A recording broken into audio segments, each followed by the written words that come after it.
नमस्कार प्यारे विद्यार्थियों, आप सभी का स्वागत करते हैं कमाल के पाठशाला की एक और नई वीडियो के अंदर। आज की वीडियो के अंदर हम देखेंगे जवाहर नवोदय विद्यालय 2022 के सिलेबस के बारे में। कंप्लीट वीडियो होने वाली है जिसमें हम सिलेबस से रिलेटेड टॉपिकों के ऊपर बात करेंगे। तो सबसे पहले देखिए हमारे पास कौन कौन से सिलेबस है। इसको हमारे पास 3 भागों में बांटा गया है। सबसे पहला जो भाग है वो है हमारे पास कौन सा, मानसिक योग्यता परीक्षण, यानी कि मेंटल एबिलिटी टेस्ट है हमारे पास प्यारे विद्यार्थियों। सबसे पहला जो टेस्ट है वो है मानसिक योग्यता परीक्षण, जिसके अंदर हमारे पास टोटल 40 क्वेश्चन होंगे। यानी कि इसमें आपके पास 10 टॉपिक है, प्रत्येक से 4 क्वेश्चन आएंगे, यानी कि टोटल 40 क्वेश्चन आपको मिलेंगे। 50 नंबरों के होंगे और इसमें आपको करने के लिए 60 मिनट मिलेंगे। यानी कि आपको पूरा पेपर 2 घंटे के अंदर करना है, जिसमें एक वेटेज रखा गया है कि आपको इतने मिनट में करना होगा। ठीक है, आप चाहे तो इसमें थोड़ा समय एक्स्ट्रा लगा सकते हैं, थोड़ा समय कम लगा सकते हैं, यानी जल्दी भी हल कर सकते हैं। दूसरा जो है हमारे पास है वो अरिथमेटिकल टेस्ट, जो कि है अंकगणित परीक्षण, जिसमें आपको मैथ्स से रिलेटेड जैसे कि अंकगणित से रिलेटेड आपको क्वेश्चन मिलेंगे टोटल 20, यानी कि 20 क्वेश्चन मिलेंगे। इसमें अलग अलग टॉपिक्स दिए गए हैं जिसके बारे में कंप्लीट डिस्कशन करेंगे, हम चर्चा करेंगे, जो कि हमारे पास 25 नंबरों के रहने वाले हैं और ये होंगे हमारे पास 30 मिनट में। ठीक है, अगला है वो है लैंग्वेज टेस्ट, यानी कि भाषा परीक्षण। इसके बारे में कंप्लीट टेस्ट बात करेंगे। हमें टोटल 20 क्वेश्चन मिलेंगे, यानी कि आपको 4 गद्यांश मिलेंगे, यानी कि आपको 4 पैसेज मिलेंगे और प्रत्येक से आपको 5 क्वेश्चंस मिलेंगे, यानी कि टोटल आपको मिलेंगे 20 क्वेश्चंस। अब आप देख लिए कितना हो गया, यानी कि 50 नंबरों के ये हो गए, 25 नंबरों के ये और 25 नंबरों के ये। इसका मतलब है कि टोटल अंक हो गए हमारे पास 100 अंक और आपको समय मिला है कितना, 2 घंटे का आपको हल करने पड़ेंगे। तो चलिए बात करते हैं। सबसे पहले हम बात करते हैं मानसिक योग्यता के परीक्षण के बारे में, और ये है हमारे पास पहला टॉपिक, जो कि किस से रिलेटेड है प्यारे विद्यार्थियों। तो ये हमारे पास ओड मेन आउट, यानी कि बिन आकृति परीक्षण है।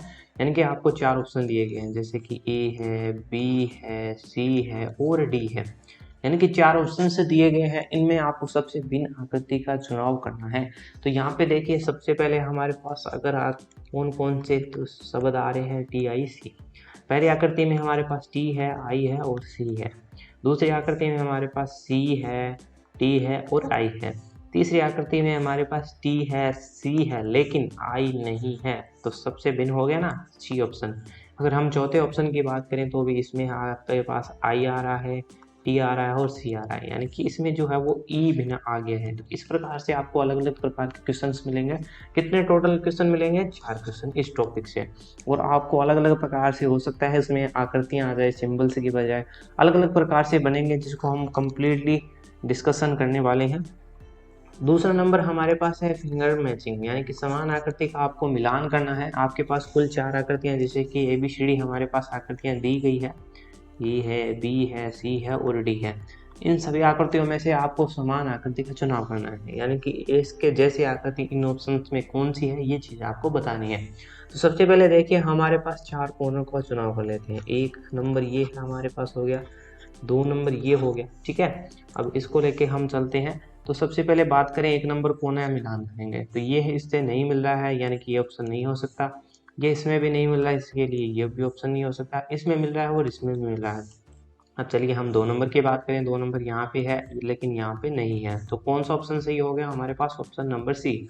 अब आप चाहो तो इसके 3 नंबर और 4 नंबर सभी चीज़ें का चुनाव कर सकते हो और आराम से जांच कर सकते हो, यानी कि मोटी मोटी हमने चीज़ें देख ली। इस प्रकार से आपको समान आकृतियाँ छांटनी है। देखने में आपको लग सकता है, अगर आपको बीच वाले भाग को देखोगे तो एक से मिल जाएंगे, यहाँ पे हमने बात की थी एक से मिल जाएंगे, तो आपको थोड़ी सी ध्यान से इसको देखना पड़ेगा। तीसरा नंबर हमारे पास है आकृति को पूर्ण करना, यानी कि पैटर्न कंप्लीट करना है आपको, आकृति का पूर्ण करना है। इसमें अलग अलग आकृतियां आपको मिलेंगे, जैसे कि 1 नंबर में जिस प्रकार से हुआ है, 2 नंबर में जिस प्रकार से हुआ है, 3 नंबर में जिस प्रकार से हुआ है, उसी प्रकार 4 नंबर में होना चाहिए। जैसे कि अगर मैं बात करूं, पहले इस प्रकार से लाइन खींच दी, फिर से आपको इस प्रकार से खींच दी, फिर आपको इस प्रकार से लाइन खींच दी और फिर क्वेश्चन मार्क लगा दिया, तो आपको बताना है। यानी कि आप कह सकती हो कि इस प्रकार की आकृति बनती है ना। तो आप आसानी से बता सकते हो, यानी कि पहली में 1 रेखाएं थी, दूसरे में 2 थी, तीसरे में 3 थी, तो चौथे में कितने हो गए, 4 हो गए। जरूरी नहीं है कि इसी प्रकार से हो, ठीक है। ये 4 आकृतियाँ होंगी। तो इसी में यही चीज़ करनी है। तो आप सबसे पहले देखिए कि आप प्रत्येक कोने को नाम दे दीजिए। 1 नंबर कोने से एक रेखा निकली है, 2 नंबर से निकली है, 3 नंबर से भी निकलनी चाहिए, 4 नंबर से भी निकली है। तो चलिए हम 3 नंबर से भी निकाल देते हैं, वो भी कितनी, आधी रेखा, ठीक है। इसके बाद में इस कोने को हमें इस कोने से मिला देना है। आप चाहो तो इसको भी नाम दे सकते हो कि 1 नंबर है, 2 नंबर आपस में मिली हुई है, 3 नंबर और 4 नंबर आपस में मिली हुई है, यानी कि 1 2 2 3, यानी कि इस प्रकार से आप अलग अलग तरीकों से इसको हल कर सकते हो। मैंने इस प्रकार की आकृति बनेगी जो कि हमारे पास किसके ऑप्शन के अंदर है,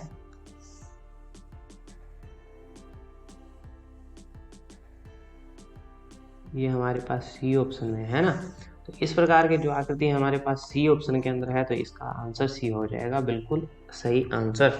चलिए चौथे टॉपिक की बात करें, हमारे पास जो है, हमारे पास आकृति श्रृंखला को पूर्ण करना, फिंगर सीरीज कंप्लीटेशन, ठीक है।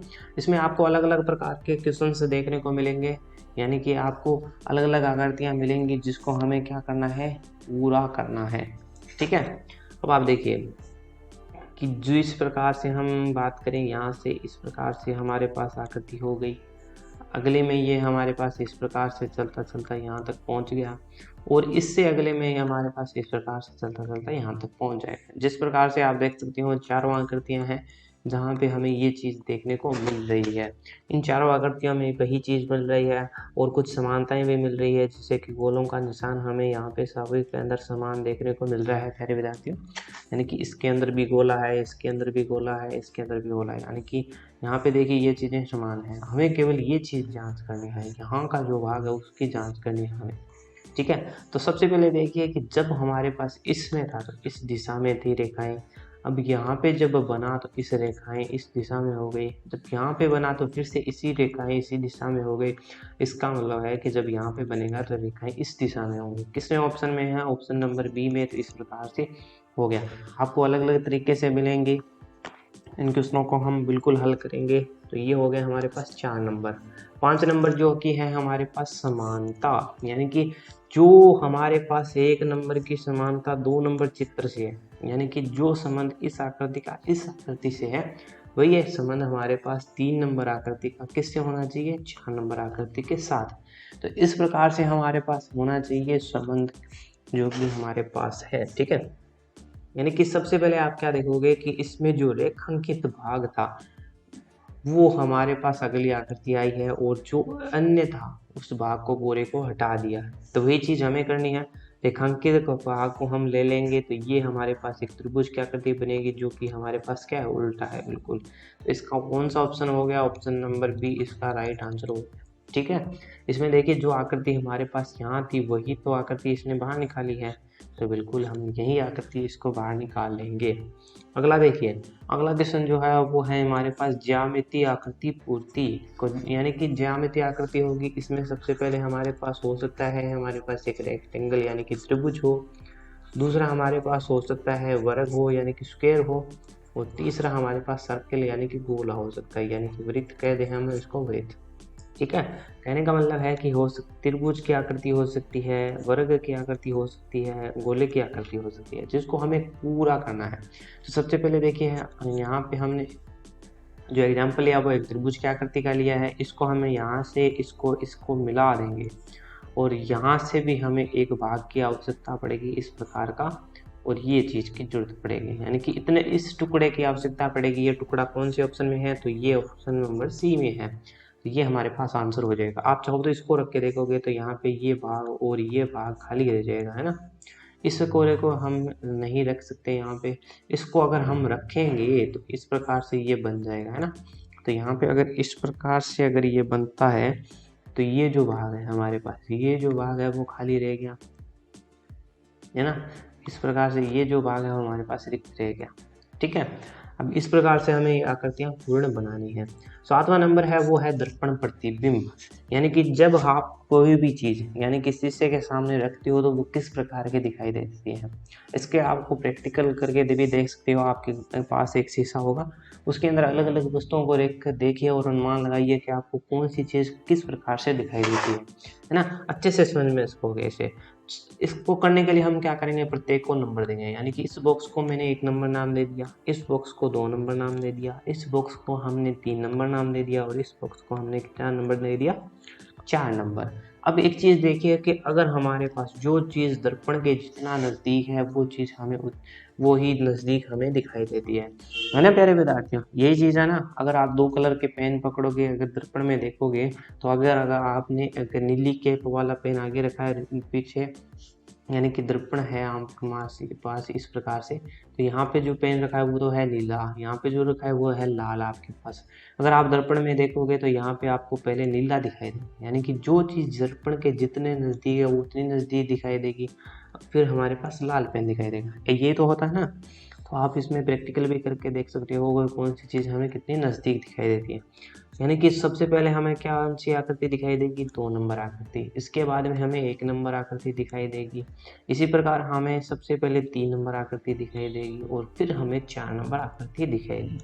ठीक है, यानी कि ये वर्ग का वर्ग ही रहेगा, क्योंकि दर्पण में अगर आप देखोगे तो वर्ग हमें वर्ग ही दिखाई देता है ना। इसी प्रकार से और इस प्रकार से हमें बॉक्स भी दिखाई देंगे, क्योंकि ये प्लस का निशान हो चाहे गुणा का निशान हो। यानी कि आप एक चीज़ देखिएगा कि जो भी वस्तु दर्पण के सामने रखी है, यानी कि जिस प्रकार से, यानी कि ये सीधा दर्पण रखा है तो उसको आप 2 भागों में तोड़ लीजिए सीधा।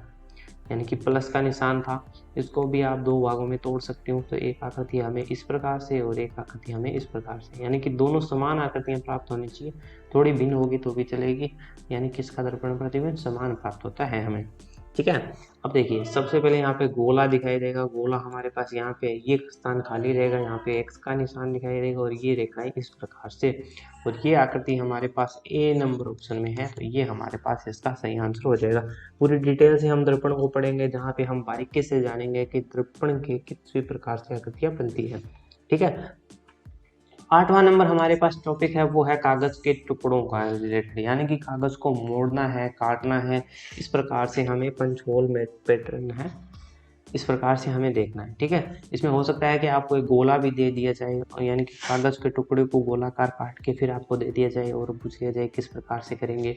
यानी कि जो परिवर्तन अब हमने देखे कितने भाग बन गए, इसको गोले को था, ये हमारे पास एक वर्गाकार टुकड़ा था जिसको हमने इस प्रकार से कागज को मोड़ दिया है, तो हमारे पास अब 2 भाग बनेंगे। यानी कि जो बदलाव हम इस भाग में करेंगे वो यहाँ पे भी होगा। अब यहाँ से बनाए हैं तो देखिए कितने भाग बन गए हमारे पास, कितने बने हैं टोटल विद्यार्थियों, 4 भाग। यानी कि ये टुकड़े का 1 भाग बनेगा, ये 2 भाग, ये 3 भाग और ये 4 भाग। ठीक है, जब हम खोलेंगे तो इस प्रकार से हमें रेखाएं सी दिखाई देगी इसके अंदर। ठीक है, इसका मतलब है कि जो बदलाव हम 1 नंबर भाग के अंदर करेंगे वो भी यहाँ पे होगा, वो यहाँ पे होगा, वो भी यहाँ पे होगा। यानी कि टोटल कितने भाग बन चुके हैं हमारे पास इसमें, 4।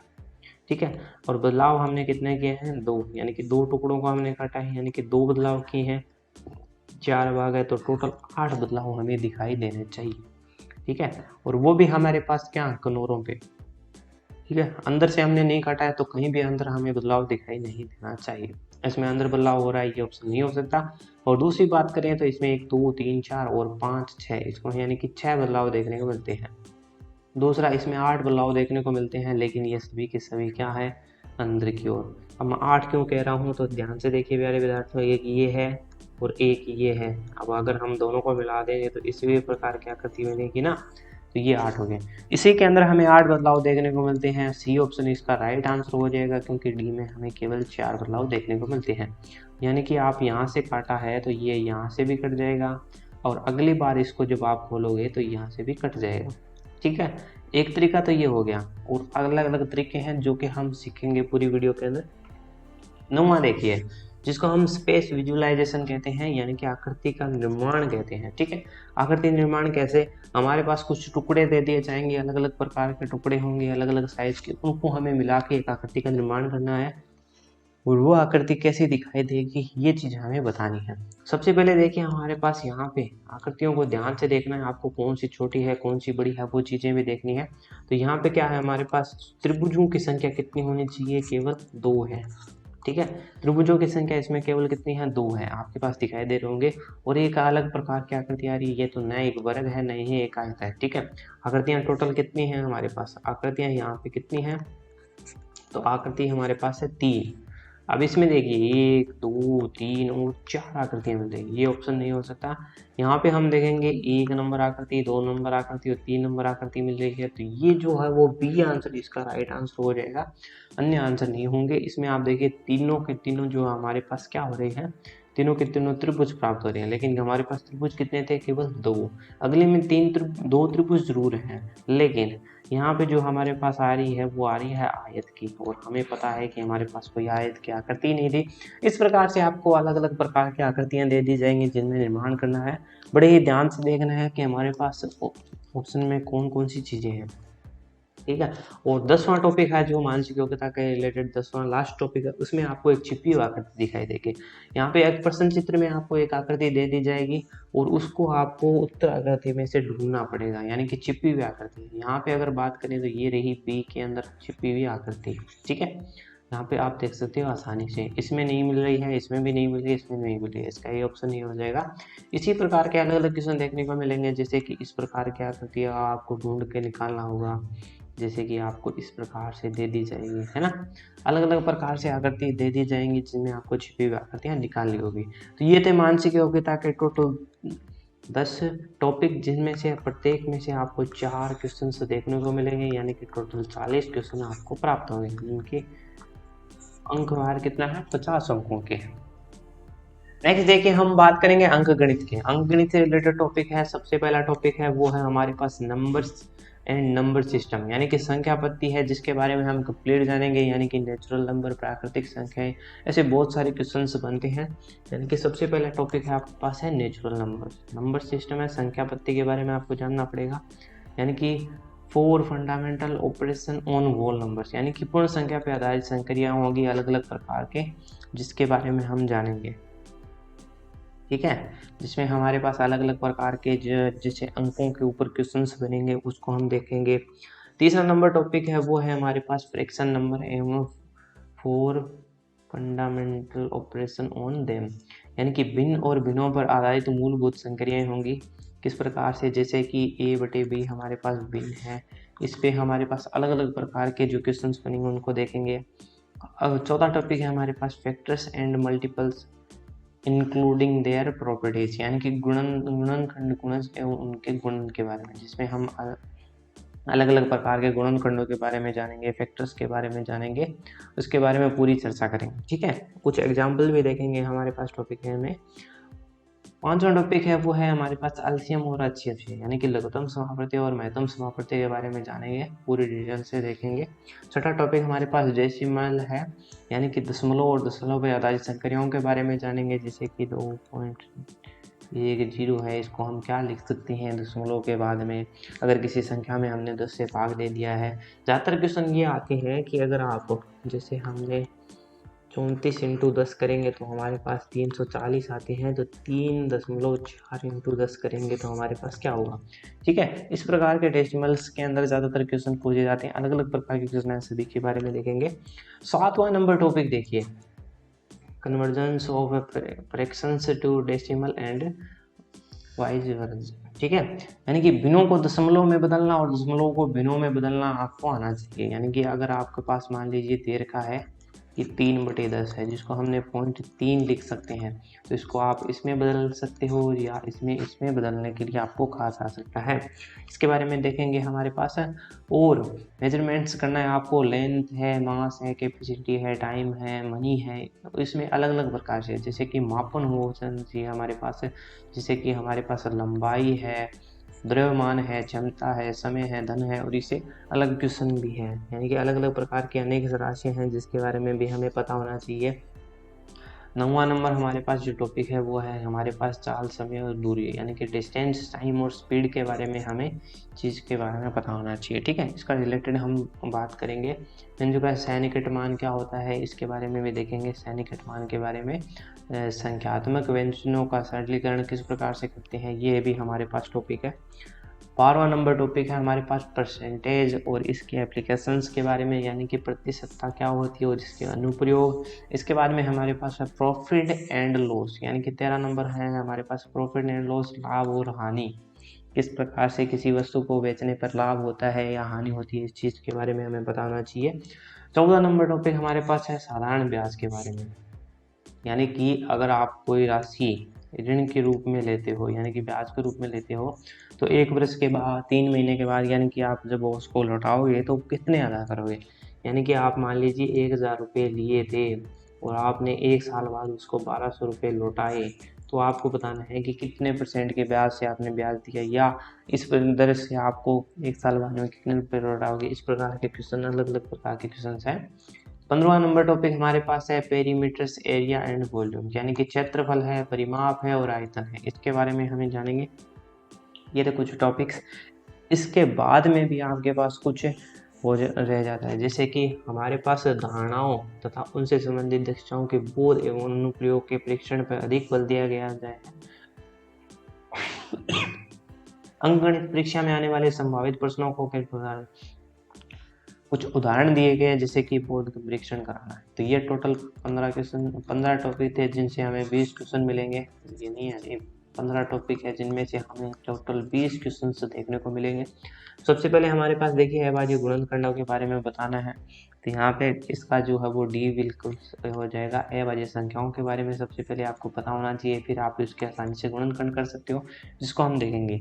यानी कि अभाज्य संख्याएं ऐसी संख्याएं इनके और ज़्यादा टुकड़े न किए जा सके, है ना प्यारे विद्यार्थियों। जैसे कि 2 है, 2 को हम क्या लिख सकते हैं, 2 × 1। इसके अलावा क्या और नहीं लिख सकते हैं। जैसे कि 10 है, 10 को हम क्या लिख सकते हैं, 10 × 1 भी लिख सकते हैं, आप चाहो 2 × 5 भी लिख सकते हैं। ठीक है, इसका डी विकल्प सही हो जाएगा। अब देखिए औसत, एवरेज, जो कि हमारे पास उदाहरण में दे दिया गया है, लेकिन यहाँ पे आप स्पेशल टॉपिक नहीं कह सकते, हमें औसत पढ़ना पड़ेगा, क्योंकि पिछली बार भी काफ़ी सारे विद्यार्थियों को इस चीज़ में कन्फ्यूजन थी कि ये चीज़ हमारे पास नहीं है, और औसत से रिलेटेड क्वेश्चन भी आया था पिछली बार की परीक्षा में, यानी कि 2021 में इस प्रकार का क्वेश्चन आया था औसत से रिलेटेड। तो ये चीज़ भी ध्यान रखिएगा आपसे। पहली 4 विषम संख्याओं का औसत देखिए। विषम संख्याओं के बारे में आपको पता होना चाहिए। ये जो है हमारे पास संख्या पत्ती में हम पढ़ेंगे, है ना, नंबर सिस्टम के अंदर ये चीज़ कि पहली विषम संख्या, यानी कि सबसे पहले देखिए 1 विषम संख्या है, इसके बाद में 3 है विषम संख्या, फिर 5 है, फिर 7 है। टोटल संख्याएं कितनी है, 4 है। इसमें 4 से भाग लगा दीजिए, इसे जोड़ के भाग लगाएंगे तो हमारे पास क्या आएगा, 4, यानी कि ये बन जाएगा कितना, 16/4, यानी कि 4 आंसर आ जाएगा। ठीक है, बी ऑप्शन। अब देखिए अगला हमारे पास क्या है कि 1 किलोमीटर लंबी मालगाड़ी 1 किलोमीटर प्रति घंटे की रफ्तार से 3 मिनट की गति से चल रही है। ठीक है, और 2 किलोमीटर लंबी सुरंग को उसको पार करना है, तो उसके द्वारा कितना समय लगेगा। अब देखिए सबसे पहले देखिए 3 मिनट में वो कितना पार कर रही है, 1 किलोमीटर। तो 3 मिनट में वो कितना पार कर रही है, 1 किलोमीटर, और सुरंग की लंबाई कितनी है, 2 है, और 1 किलोमीटर रेल है, यानी कि उसको टोटल 3 किलोमीटर लंबाई जो है वो तय करनी है ना। 3 किलोमीटर और 3 यानी कि 9 किलोमीटर आ जाए, 9 मिनट आ जाएगा। इसका आंसर आ जाएगा हमारे पास ऑप्शन नंबर डी, 9 मिनट। ये जो है वो एक ही नियम से हो रहा है, यानी कि एक ही नियम भी आपको ध्यान में रखना है। ठीक है, उदाहरण में आपको देखने को मिल सकता है, जैसे कि आपने औसत कहीं पे भी नहीं लिखा गया है, एक ही नियम यूनिटी मेथड कहीं पे भी नहीं लिखा गया है, यानी कि ये टॉपिक भी है आपके पास। यही चीज़ हमने इंग्लिश में देख लीजिए। ये देखिए understood what is the prime factors, यानी कि अभाज्य गुणनखंड आपसे पूछ लिया गया है, इसका डी आंसर हो जाएगा। क्योंकि आप देखिए 2 और 5 क्या है, अभाज्य गुणनखंड है, और आप देखोगे कि 1000 के हैं। ठीक है, किस प्रकार से, यानी कि 2 × 5 कितना होता है, 10, 10 × 10 × 10, यानी कि 1000 हो गया। 1000 के यही तो टुकड़े हैं, ये तो किसके हैं, इसमें आप देखोगे तो 10 × 10 × 2, यानी कि ये आ रहे हैं 200। ठीक है, तो ये अभाज्य गुणनखंड नहीं है, इसमें भी नहीं है, अभाज्य गुणनखंड ही नहीं है ये तो। ठीक है, अब अगला क्वेश्चन देखिए कि एवरेज से रिलेटेड क्वेश्चन है, यानी कि ओड नंबर्स का आपको एवरेज निकालना है, और इसमें आपको देखिए एक ही नियम लिख रहा है, यूनिटी मेथड लग रहा है, इसमें आपको टाइम बताना है कितना समय लगता है। ठीक है, यानी कि यही चीज़ है कि अगर आप 1 रुपये में 1 पेन ले सकते हो, तो 2 रुपये में कितने पेन लोगे, यानी कि 2। तो यही एक ही नियम है। इसी प्रकार के अलग अलग क्वेश्चन हैं जो कि टॉपिक दे रखे हैं हमें। अब देखिए हमारे पास भाषा परीक्षण है। भाषा में क्या होगा कि इस प्रकार के मौखिक उद्देश्य अभ्यर्थी को पढ़ने के बोध को मापना है। इसमें आपको 4 गद्यांश मिलेंगे, प्रत्येक में 5 क्वेश्चन मिलेंगे, यानी कि 4 गद्यांश मिलेंगे, प्रत्येक में 5 क्वेश्चन मिलेंगे। टोटल आपको 20 क्वेश्चन मिलेंगे। इसकी चर्चा हम पहले ही कर चुके हैं, यानी कि 25 नंबरों के होंगे ये सभी हमारे पास, है ना। तो ध्यान से पढ़ के आपको उत्तर देना है, ठीक है। यही चीज़ हमने इंग्लिश में लिख दी है, the main purpose of this test of assembles reading competition, है ना। यही चीज़ होगी हमारे पास। अब देखिए गद्यांश देर का किस प्रकार से क्वेश्चन बन सकती है। वन हमारे लिए कई तरह से उपयोगी है भाई, हमारे घर व फर्नीचर बनाने हेतु तो लकड़ियाँ प्रदान करते हैं। वन हमें ईंधन और कागज बनाने के लिए भी लकड़ियाँ प्रदान करती हैं। वे पक्षियों, वन्य जीवों और कीट पतंगों के लिए शरण देते हैं। वन वर्षा कराते हैं। आप देखोगे पेड़ पौधे होते हैं जिनसे हमारे पास क्या होती है, काफ़ी ज़्यादा वर्षा होती है ना।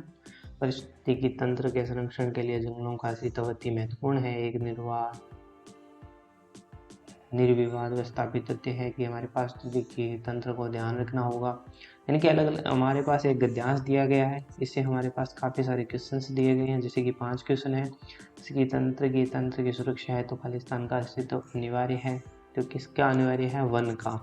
यानी कि आप देखोगे संरक्षण के लिए जंगलों, यहाँ पे वन लिख दिया, जंगलों यानी कि वन की बात कर रहे हैं कि वन का अस्तित्व होना चाहिए, क्योंकि पारिस्थितिकी संरक्षण के लिए हमारे पास, है ना।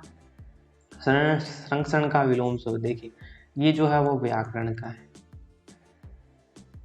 ठीक है। व्याकरण के कुछ टॉपिक है जिसमें हमारे पास विलोम शब्द है, पर्यायवाची है, ये भी हमें पढ़ने हैं, ठीक है। तो संरक्षण का मतलब हो गया हमारे पास, यानी कि बचाव करना, और विनाश हो गया हमारे पास उस चीज़ का मतलब मिटाना, यानी कि डी ऑप्शन इसका सही हो गया। संरक्षण का मतलब हो गया क्या, बचाव हो गया हमारे पास, है ना।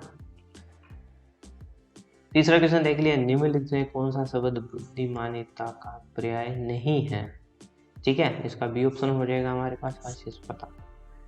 इसी प्रकार से हमारे पास बड़े वनों पर निर्भर कर रहते हैं क्योंकि जंगल उन्हें देता है। अब बड़े जो होते हैं वो क्या बनाते हैं, फर्नीचर और फर्नीचर वगैरह जो बनाते हैं, यानी कि उनसे क्या प्राप्त होती है, वनों से लकड़ी, जिससे वो फर्नीचर्स और घर बनाते हैं, इसलिए फर्नीचर्स के लिए उपयोगी है। वन्य जीव बेघर हो जाएंगे यदि अगर हम क्या कर दें, कागजों की मील नष्ट कर दें, नहीं, इससे कुछ नहीं होगा।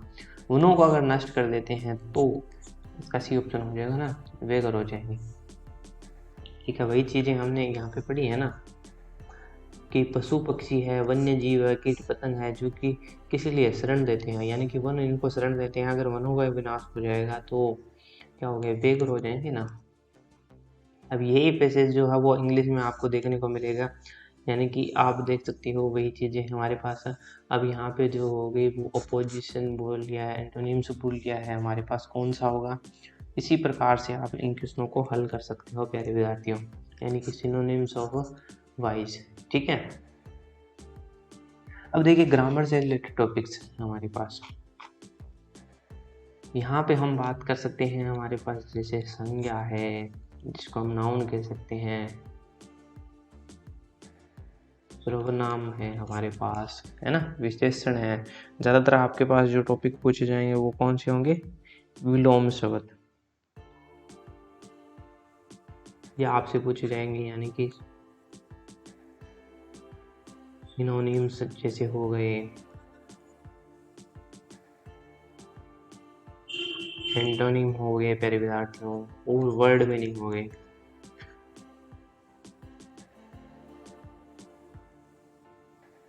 जैसे वर्ड मीनिंग हो गए, यानी कि विलोम शब्द भी हो गए हमारे पास यहाँ पे, पर्यायवाची शब्द हो गए हमारे पास यहाँ पे, और इसी प्रकार के शब्द हैं, अलग अलग प्रकार के शब्द हैं जिनको व्याकरण के अंदर पूछा जाते हैं। यानी कि मेनली आपके पास होंगे गद्यांश होंगे जिनसे आपको वो क्वेश्चन से पूछे जाएंगे, ठीक है प्यारे विद्यार्थी। तो ये थे हमारे पास कुछ टॉपिक्स, यानी कि हमने इसमें चर्चा कर ली है कौन कौन से हमारे पास चीज़ें देखने को मिलेगी।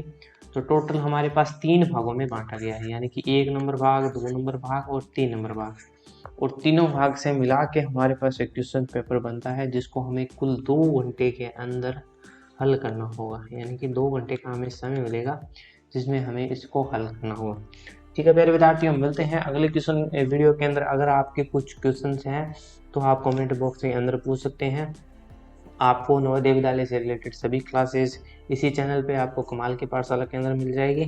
तो विद्यार्थियों, अगर आपके कुछ क्वेश्चंस है, कुछ डाउट्स है, तो पूछने के लिए आप कमेंट्स कर सकते हैं और हमने पूरा प्रयास किया है कि आपको छोटी से छोटी जानकारी दें। ठीक है, तो मिलते हैं आपको अगली वीडियो के अंदर।